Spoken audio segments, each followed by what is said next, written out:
Temps d'arrêt, le podcast sur l'art et la science du coaching, animé par Coach Frank, présenté par Très Bon Point. Bienvenue à Temps d'arrêt. C'est exactement cette image-là que j'ai utilisée quand, il y a quelques années, la pandémie est arrivée puis que le monde du sport a arrêté.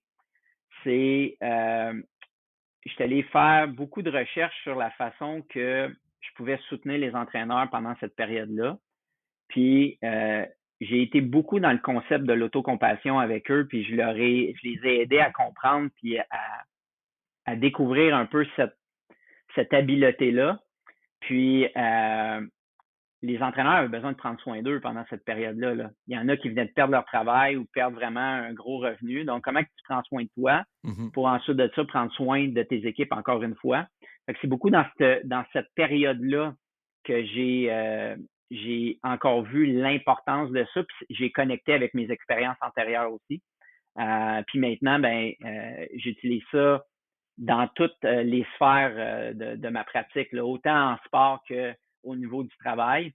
Puis j'aime beaucoup voir comme les yeux qui s'agrandissent quand je parle d'autocompassion.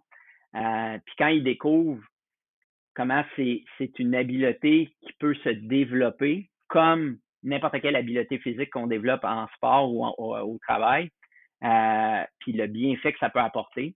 Je trouve que c'est encore une fois un terrain où est-ce qu'on peut innover beaucoup. Puis pour moi, ça revient à ce qu'on disait tout à l'heure. Quand tu parlais au début de dire, OK, en fait, moi, j'ai mis des mots sur ce que tu as dit, mais dit d'avoir une carrière. Puis tu parlais d'avoir une périodisation à long terme de l'entraîneur.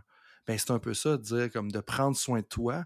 Ça va te permettre justement d'avoir une carrière durable, mais aussi d'avoir l'énergie pour te présenter en avant de 15 athlètes, 50 athlètes, 10 athlètes, parce que c'est quand même important, c'est quand même demandant. Puis c'est une question de dire, OK, oui, on fait de l'analyse vidéo, mais des fois, tu es probablement mieux de faire 1 heure de moins d'analyse vidéo puis d'aller dormir. Tu sais, ce que c'est pas tous les entraîneurs qui vont faire justement par rapport à ça. Puis, tu sais, tu l'as vécu, tu en parles à des coachs. Je sais qu'une chose qui déchire des coachs, qui me déchire moi aujourd'hui, mais qui déchirerait François de 2015 si tu avais à y parler, comment est-ce qu'on peut être vulnérable sans perdre le contrôle, le respect, l'autorité? Puis là, je dis 3 termes parce que je suis pas sûr c'est lequel qui s'applique le plus. Contrôle, j'aime plus tant le terme depuis l'épisode 84 et le traumatisme que Jean-Michel Pelletier m'a fait vivre. C'est une blague, là, c'était pas un traumatisme, là, mais il m'a mis on the spot. Mais tu sais, comment est-ce qu'on peut être vulnérable comme entraîneur sans perdre le respect? Parce que j'imagine que tu. Ben, je sais que c'était important pour toi. Je t'ai entendu en parler au Sommet du sport de Montréal qui avait été organisé Ouais. par le Conseil du sport de Montréal, qu'on salue d'ailleurs. Je trouve que c'est un enjeu qui parle à beaucoup des coachs à qui je parle en ce moment, de dire, parce que c'est pas évident, puis on aurait dit qu'on a besoin de ça encore plus que jamais. Ouais. Ben, tu sais, moi, je te dirais qu'au niveau de tout ce qui a trait à la vulnérabilité, je pense qu'il faut définir qu'est-ce que la vulnérabilité au départ, tu sais. Euh, Moi, quand mes premiers Jeux olympiques en 2010, ben, j'étais même pas proche de comprendre c'était quoi la vulnérabilité. Puis pour moi, c'était une faiblesse. D'être vulnérable, j'étais en situation de vraiment euh, de déséquilibre, disons. Puis quand tu es un entraîneur avec des responsabilités de ce niveau-là, mais tu veux pas être dans cette situation-là. Tu sais. Puis de plus en plus, quand j'ai acquis de l'expérience, puis en direction des deuxièmes Jeux olympiques, j'appelais pas ça de la vulnérabilité, mais j'étais beaucoup plus ouvert. Donc, j'avais beaucoup une plus grande ouverture à accueillir les idées, les émotions, de faire entrer vraiment différentes personnes dans le plan que je devais vraiment mettre en place et m'assurer que ça soit en lien avec nos objectifs et nos aspirations.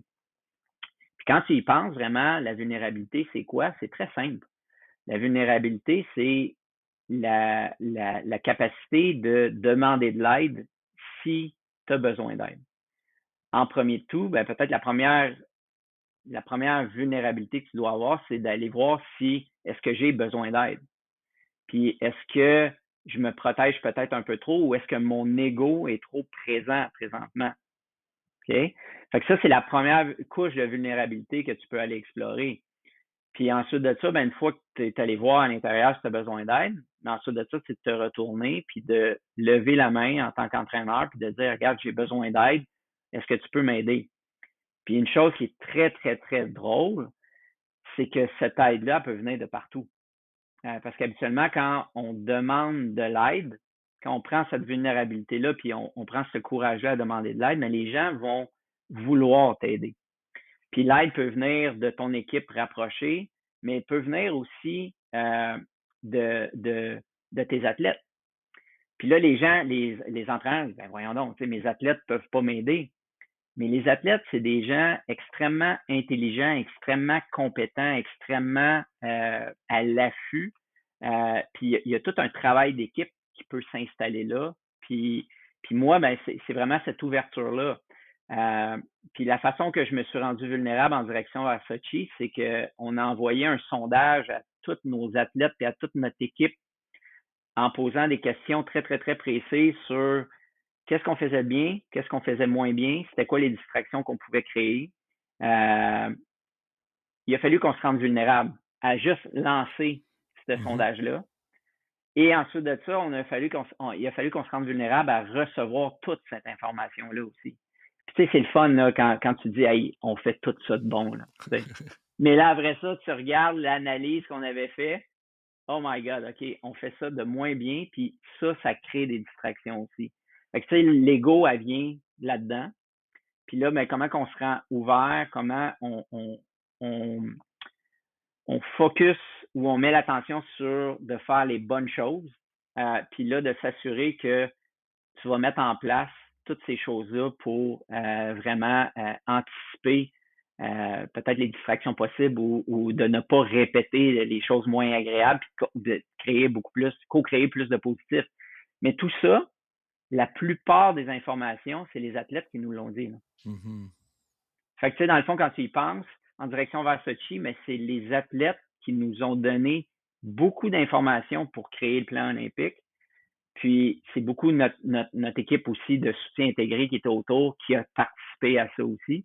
Puis ensuite de ça, moi puis mon collègue entraîneur, ben c'était de s'assurer qu'on maintient tout le temps cette direction-là, puis qu'on laisse la place aux athlètes, puis qu'on laisse des choix, puis de l'autonomie aux athlètes aussi d'avoir vraiment une implication dans leur moment olympique aussi. Puis nous autres, les entraîneurs, ben, on était là pour faciliter, puis pour vraiment les guider à travers tout ça dans le moment le plus intense de leur carrière et de la nôtre aussi. Oui, probablement leur vie, je pense que tu pourrais le mettre là. Ben, À moins qu'il y ait certaines athlètes qui aient accouché après ça, là, ça c'est probablement le plus intense par après. C'est exactement ça. Ouais. Donc, c'est pour moi, c'est ça la vulnérabilité. Puis quand tu découvres ça, ben là, hop, ça devient moins gros. Tu sais. Puis une chose que je trouve extrêmement intéressante, c'est que souvent les gens ils disent ouais, ben faut que tu prennes le courage pour te rendre vulnérable puis te demander de l'aide. Mais le livre de Culture Code de Daniel Coyle, vraiment, qui lui, il dit que avant, il faut créer la sécurité psychologique. Et ensuite de ça, ça va permettre aux gens de se rendre encore plus ouverts et vulnérables et de participer encore plus, et non l'inverse. Puis ça, je trouve que c'est super intéressant. Donc, créer l'atmosphère avant, puis ensuite de ça, les gens vont avoir la capacité de se rendre vulnérables puis de demander de l'aide. C'est là que la coopération puis la collaboration va augmenter en qualité.